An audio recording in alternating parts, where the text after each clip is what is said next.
Hi, to tell you about myself, my name is Mary Heron, and I am 56 years old. I am a mother and a grandmother.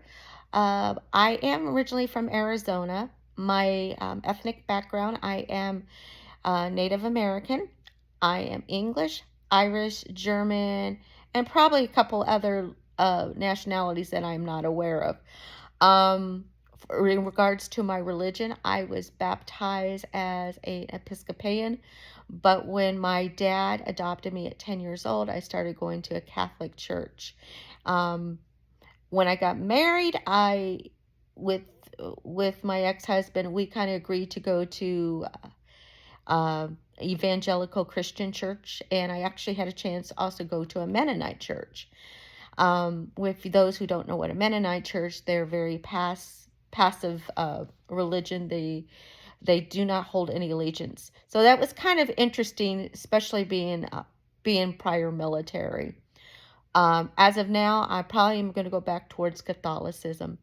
And I'll tell you about my values with halls. I will have to say that due to the military environment, I am low context most generally. I tend to get to the point. At first, when I was younger, I was probably more high context, very quiet, very passive, but as time goes on, and especially as the mission has called, it's time to be a little bit more direct. And as my father says, there's no such thing as a mind reader, and if you assume, you kind of make a angle side out of yourself, basically a fool of yourself. Um, Now, when it comes to Hofstad, I tend to do the long-term orientation planning. I am a planner. I like to make sure that things follow through. I do plan for short term, but in most cases, I try to, you know, hope for the best and, just kind of develop a plan. I like to be thoughtful in my plans. I don't really like to make snap decisions.